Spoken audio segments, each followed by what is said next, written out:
Hello everybody and welcome to my video, Getting Tidier. I hope you're all well. My video starts with a few clips as to what I'm going to be doing today. So I'm maintaining the kitchen, I'm sorting out my washing, and I'm embarking on trying to sort out the loft room. I feel like over time I've just put more and more things in the loft cupboards. A bit like when you have a loft space and how you fill your loft space, which is what I did at our other house. Filled it full of things that I didn't want to deal with now. When in doubt, put it in the loft, put it in the loft, put it in the loft, and suddenly you have some other big problem to deal with. You'll also see, if you look clearly, I'm very sad I broke a glass. I was very upset about that, but nobody else seemed to mind, so it's just one of those things, I suppose. You'll also see that I start doing some more work on my sentimental boxes, the one for me and for my husband. Now various different things that I want to keep now have a home, which is good. And I go through loads and loads of paperwork, my schoolwork, my daughter's schoolwork, some certificates that I've kept for absolutely forever. Quite a lot of paperwork I go through and manage to get rid of. I also turned the camera off and sat and read a diary from 1996. Goodness me, I read it all. There was two actually, which I'd written in 1996 and 1997. Not every day, just every few days. And it was quite interesting, but after I read it all, I ripped it into tiny little pieces and put it in the bin. Because it's funny with that sort of thing, isn't it? I don't really want anybody else to read it. And it was generally my nonsense, my ramblings as a teenager. So I ripped it into tiny little pieces and I'll put it in the bin. Loads of papers for recycling, loads of stuff for the bin. So all in all, I felt like, oh, I got a bit more space in the loft. I also managed to put away the little cot that I'm keeping. As I did, I thought, I don't really remember playing much with this myself, and my daughter didn't play with it loads. We had a few times where we played with it, but the little baby doll was sort of tucked in and then left and then got out from the cot, and that was about it. What I'm trying to do with the washing, you'll see me on the video at the moment doing a load of washing. I'm trying to do it more frequently, but I do have a lot still. I think also because it's half term, I'm doing all the things for my daughter's school, and my husband's been doing some DIY, and I went to the gym. And of course, everything that I wear in the gym, I only wear once. That was all gone in the wash. So that's probably why I've got a little bit more. I need to do a white load, but the reason why I took all the whites out of the washing machine is because there's far more colours. So I was just trying to get the amount of stuff that's weighting down. So then what I can do is, once I've done two of colours, I'll only have a small white pile. So it doesn't look so bad sitting in front of the washing machine. I started putting the washing in the dining room and then decided actually it's not that cold outside. What I'm finding is things are drying still really well under my veranda, but in order just to finish them off and get that coldness out of them, I just need to bring them in for a couple of days. But it's still nice if you think it's like mid to end of October, well, middle of October, I suppose, as I record this. And everything's still getting dry outside, which is good news. So it's Saturday as I record this. My husband's done quite a lot of DIY today. You probably spotted him maybe in the kitchen. He's redone all the windows. Well, the two windows that were in quite a bad way. There was quite a lot of sections that were rotten, needed to be treated, and wood filler and so on. Even though two parts of them were brand new. But the thing is, they were brand new in 2008-ish, and the windowsill needs to be done as well. So that was a good job done. And I spent quite a lot of time in the house today sorting things out, whilst, well, first of all, me and my daughter sat down and did a plan for half term. So the days that she's not got any homework to do, and then she listed out the homework that she's got, and then she did a plan. So when she goes back after half term, she'll have quite a few like end of topic tests. So I said to her, well, even though you don't like have any homework for physics, we know that after a couple of weeks back, you're going to have a physics test. So you can do some little flashcards and little things to just recap, run through your book, Won't take long. So she's going to do that. And she quite likes, I did the little calendar, and she quite likes colour coordinating it all and writing everything out and noting down when she's going to practice the flute and when she's going to practice the viola. So I did manage to get quite a lot of washing done, but there's another load that I need to put out to dry, and then I'll have space to put my white load on. So I'll probably finish that off tomorrow. So tomorrow we'll go to church, and then we've got family coming round for lunch. So that'll be nice. And then me and my daughter are getting ready, or my daughter and I are getting ready to go to London for a few days. So we've got a few things that we've kind of planned in. So on the first day, we don't get a really early ticket, but we do like to get in at a decent time. So the first day, there's a few different shops that she wants to go to. So we're going to go and look around Selfridges, look around Jellycat London. Then we're going to find the herd of elephants. So we'll cross over, that's like the other side of London from where we're staying. So we'll go and have a little look at the herd of elephants. Then we're going to get back to the hotel a bit earlier. We're going to have a swim. Then we're going to get something to eat. And then my husband's meeting us at 6 o'clock. And then we're getting ready to take the tube to go and see Phantom of the Opera. And we're all very excited. My daughter doesn't know much about it, but I last saw the Phantom of the Opera in 2010. Me and my husband went, and it was absolutely amazing. We saw it in Las Vegas, and I never like going to things again because I think, oh, will I be disappointed? Honestly, the performance in Las Vegas was out of this world. We had fairly good seats, and I can remember in front of our seats, like a few rows in front, there were some more expensive seats that were empty. So I said to my husband, right, when it goes dark, when the lights go down below a certain level, we'll make a beeline and go and sit in those seats, which is exactly what we did. That was funny. But that was a fantastic performance. So I am a bit wary about going back. But I said to my husband, well, as it's London, I would imagine it will be a pretty spectacular show. So fingers crossed. We've been playing some of the music, and my daughter said, oh, I didn't know that song was from the musical. So she's quite excited about that. And then the next day, we're probably going to go to the Natural History Museum. Have a little look around there. We normally go to the National Art Gallery. For those of you that are due to visit London next year, because I know some of you are coming, there are some incredible paintings in the National Art Museum, as you would expect. But definitely read up about it beforehand. And the thing is, because it's free, not that I agree with that, if I'm honest, but because it's free, you can literally have a little look online at the paintings that you want to see, and then you can just go in for an hour. See the paintings that you particularly have read up about or you're interested in, and then leave. I do say that it shouldn't be free because all the different places we've been, whether it's across Europe, other places in the United Kingdom, different places in America, we pay to get in wherever we go. So I do not understand why all the museums in London are free. If they want to provide it kind of a free museums for British citizens or people that live in London, then fine. But I do not understand why they don't charge. I really don't. That could be...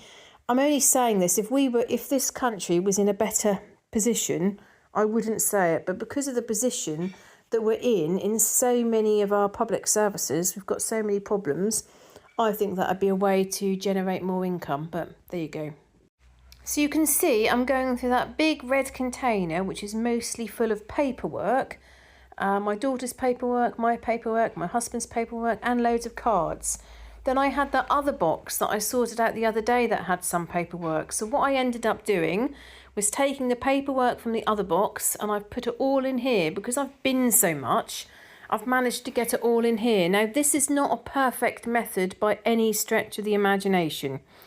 It's definitely not perfect, but this is level 1. And the fact that I got rid of so much paper, massive piles and piles of papers that we don't need anymore, I was really pleased. And because I then emptied out another box, I was pleased.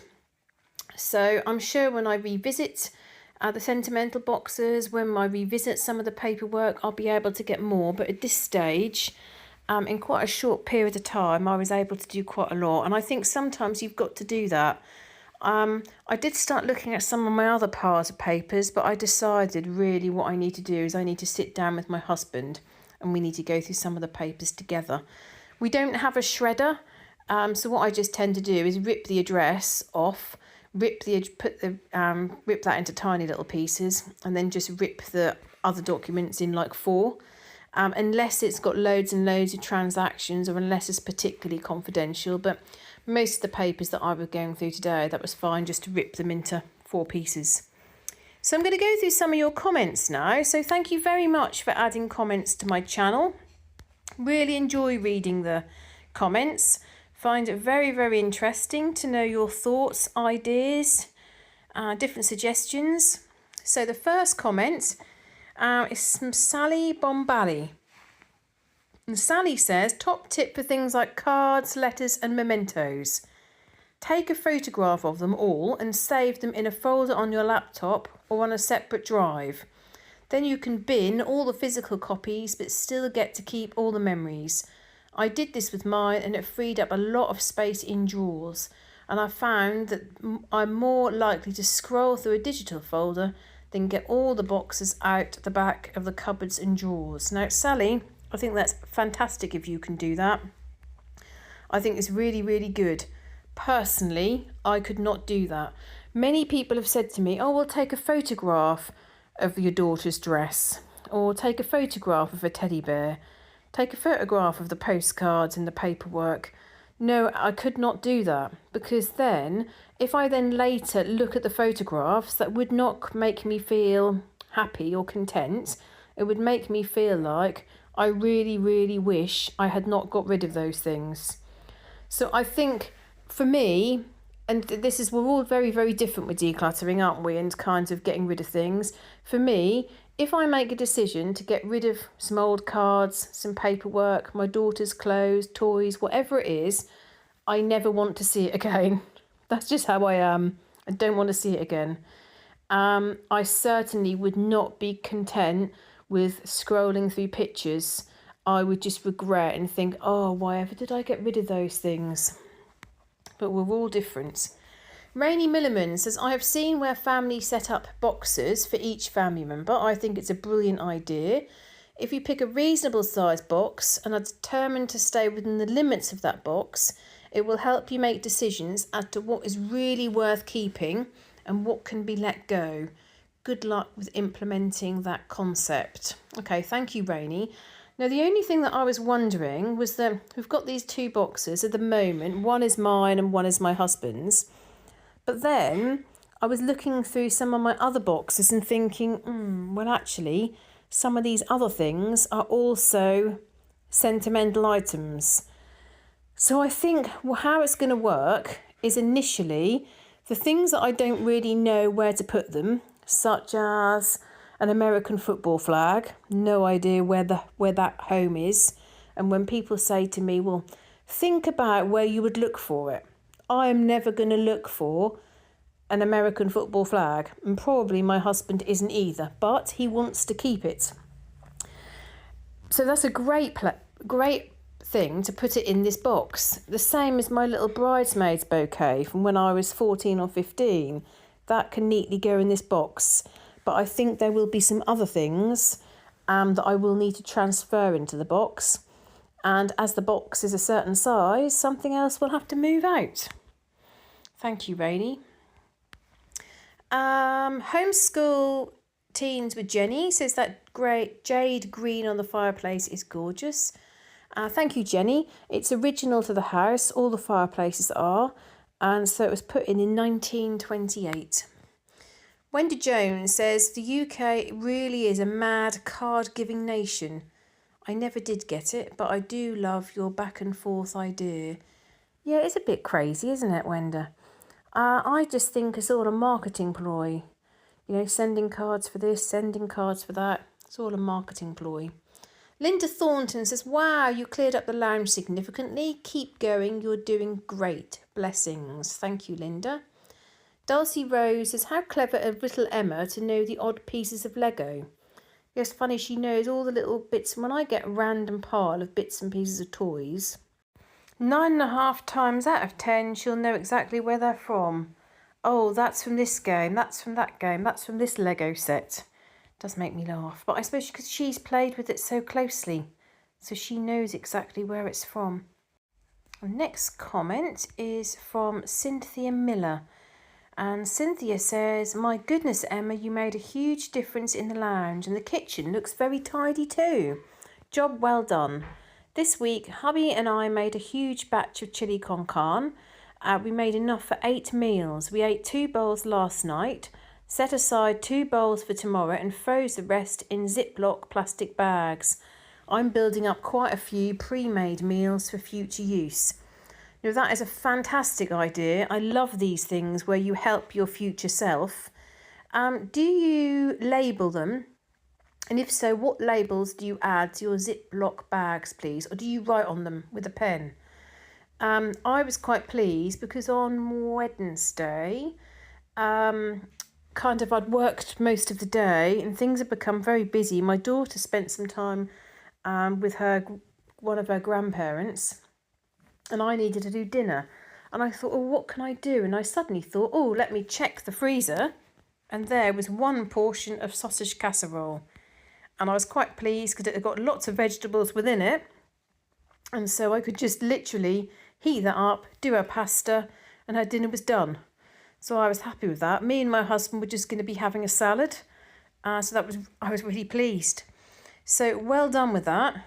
That's a great job. And if you put it in those bags, it can freeze flat, can't it? I think I might do some more of that myself. Get some more in the freezer. Suzette Davis says, great video. The kitchen looks really good. Thank you. Wenda Holmes says, you have a beautiful house. That's very kind. Shira Tam says, hi Emma, my name is Shira. Apologies for not introducing myself. As an update on ads, your videos, I'm only seeing the beginning and end for the last 2 or so videos, no middle ads. Now, it's very, very interesting, Shira, how some people have several adverts in the middle of the videos and others don't. I can't quite work that out. But at least you're getting some adverts. So a quick update on the advert situation. It's currently predicting, I think last time I checked it was £124. I'm so impressed. And we're still got a couple of weeks left of October. So I'm really, really pleased. That's how much YouTube are currently predicting. And it's going up each day. So fingers crossed. So thank you so much to those of you that have been watching the videos, liking the videos, commenting on the videos. It all makes a big difference. Also, I should say, somebody asked me about this. If I have a live, and you can see that I have scheduled them. So generally speaking, I'm putting out a video Monday, Wednesday and Friday. If you watch it as quickly after it's come out, that apparently helps the algorithm. So if you're about on a Monday evening, Wednesday evening, Friday evening, please do look out for my videos. Then Shira says, your kitchen looks amazing. How do you feel as you're managing to maintain it? So far, it's going okay. And it's a joint effort between my husband and myself. He's doing washing up throughout the day when he's at home, or like in the evening. He's doing the washing up, where sometimes he'll do the evening washing up. I'll do morning and lunch. I'm also bringing in things that a number of you have suggested. So having the water there and putting the items straight in. Sometimes I'm serving things up from the saucepans, and rather than just leaving the saucepan on the side for the food to dry, I literally clean the saucepan straight away. And then by the time I've dished up, there's not really that much washing up to do. So quite a few things really that we're doing all at the same time. So it's now been over a week that the kitchen's been tidy. Can't believe it. Never done this before. Well, what fantastic feedback on little Emma's Italian. It's lovely that her teacher is mindful of her development in deciding whether to sit A-level. Imagine how proficient she'll be in a couple of years, near to fluent perhaps. Regarding the container size you may need, I had a giggle about your friend's comment. She knows you well. Things spark memories we may not realise that we remember, and it's the emotions tied to these memories that we imbue into the given item. When you see all your items in one place, it may be a surprise at how much there is, and that's okay. Feel it and make decisions as you're ready. Above all, be kind and gracious to yourself and your husband and daughter. P.S. I enjoyed your comment on re-entering the lounge and the changes you'd made. Okay, so thank you for your lovely, lovely comment. In terms of the container, that was because I'd said that my friend told me that I'd need a container the size of, I forget what she said now, but that was like the size of the sofa or something, because there's so many things that I want to keep. And you're right in terms of items sparking memories, and that makes you feel happy, doesn't it? You see an item, think of the memory, and you smile inside and outside. But you're right in terms of making decisions when you're ready. It's not something that you should rush. In terms of the Italian, yes, my daughter has done really well. The thing is, actually, in terms of the reason why she wouldn't be ready to sit Italian is A-level, is because the topics that they ask you to write about. So they may ask you to write about euthanasia or capital punishment or differing political views across different countries, or the relationships between different political leaders. They ask a lot of topics that a 16, 17 and 18-year-old would be in a slightly better position to answer than what my daughter would be. She would not be able to write about euthanasia or corporal punishment in English, let alone write it in Italian. So I think that's kind of the main thing.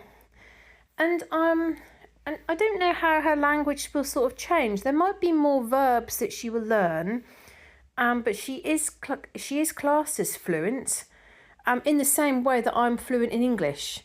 But of course, if I picked up the Collins English Dictionary, how many words would I not be aware of? So I am fluent in English, but actually there's probably, I don't know, a quarter of the dictionary? I'd hate to think. I shouldn't think half of the words that most people know. If you think the vast range of our language and how much we actually use on a day-to-day basis. So the word fluency is an interesting one. Thank you for your lovely comment. Faith says, keep up the great work. Kathleen Quinn says, sends me little smiley faces and hearts. Michelle Esmerente. I hope I've said that right. Michelle's from Canada. Oh, lovely. And she says, first time watching and I've subscribed. I save lovely cards and a few hand signed by those passed. I do have some of my childhood cards my mum dumped back on me. Our Playmobil toys are 24 and still good. What is it about Playmobil? Playmobil lasts really well, doesn't it? We've got some old Playmobil as well. And some of the sort of 1970s toys, like Weeble toys, they all last well. I was looking at some of the things today. I have got a box. This was an example of sentimental items. So I've got a cardboard box that's full of toys from the 70s and 80s. And I thought, oh, does that mean all those things need to go into my plastic sentimental box? Because the cardboard's big. The cardboard box is big. So I thought, oh, I need to think that through. And then Michelle says, by the way, we call rubbers erasers. Yeah, I think sometimes people might talk about, they'll say an erasable pen. That's weird, isn't it? So if the pen is erasable and it's got an eraser bit at the end, they'll say an erasable pen, but we tend to talk about rubbers, as in rubbing out pencil. Sandy says looking very good, and Deja Grenache says hello beautiful Emma, awesome video, love from Stacey in Virginia. Oh, thank you ever so much. So you can see here in the video I've taken down quite a lot of the big piles of papers, the bag of leads which is sat in the loft room for absolutely ages. I've decided that I'm taking that downstairs and that's going to go in the man cave with the other bag of leads. Well, probably to join the other 3 bags of leads. I have suggested about getting rid of some of the bags of leads. That bag has nobody has gone to that bag in maybe a year, but it's just sat in the loft room. But my husband says, oh no, we need to keep it. So that's going to go in the man cave. So I brought that down.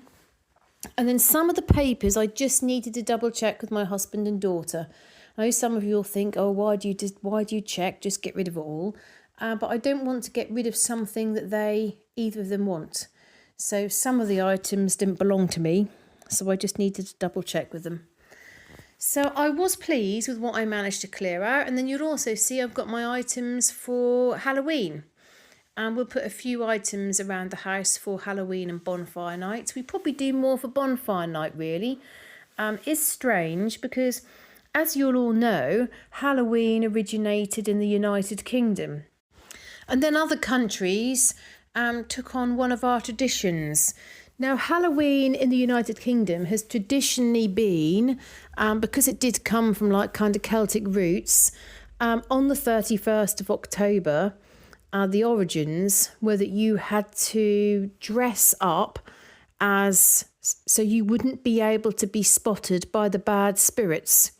So if you dress as a witch or a monster or some sort of scary ghoul, the idea was that they wouldn't be able to spot you. So you kind of would blend in with them. And the 31st was considered the day where the veil was the thinnest. However, we all know that things have changed a lot with Halloween. So, in other countries, people dress up as like Mary Poppins and Mickey Mouse and just wear sort of general costumes, which we've always found quite strange. We don't do that much for Halloween, but we will put a few items around the house. We'll probably have sweets ready. We don't get many people knock on our door, but to be honest, the last few years, I put these candles, I turn all the lights are off in the house, the candles are flickering away, and there's a pumpkin on the doorstep, and then we get groups of children knock on the door, not many groups, but we do get some groups of children knock on the door, and then either one of us hides behind the tree and makes them jump, or because the house is in darkness, and then last year I was wearing black with this black face covering that you can see out of, but they can't see your face. So I opened the door very, very gradually. Oh, honestly, it was hilarious because we've got the camera, the Arlo door camera, and how these children like jump right back. And then, of course, we'll also mark the 5th of November. Remember the 5th of November, gunpowder, treason and plot. So we'll mark Guy Fawkes night. Every year we have family rounds.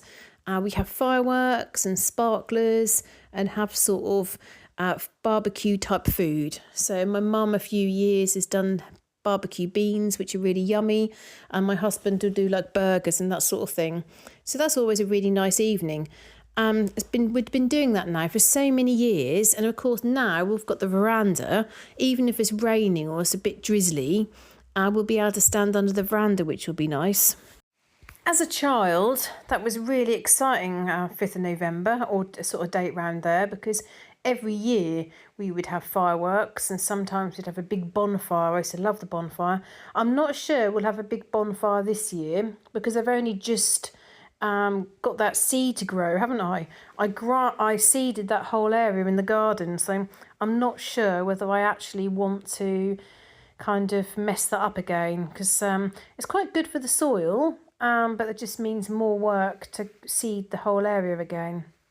But yeah, I used to love that. Great fun with all the fireworks and everything. Because I always had fireworks, I never really thought anything about it, but my husband never did growing up, because his family members just said, oh, it's just like burning your money. It's a waste of money, it's just burning your money. So that has meant that he's always very, very keen to make sure he gets exactly the set of fireworks that he wants when people come round. And what's lovely is every year, the family members also, they bring something to eat, and then they also bring a few fireworks. So I always enjoy that. So you can see I'm in the hall and going through the bins and then finalising all the papers. The big pile of papers which is going to go into the recycling bin.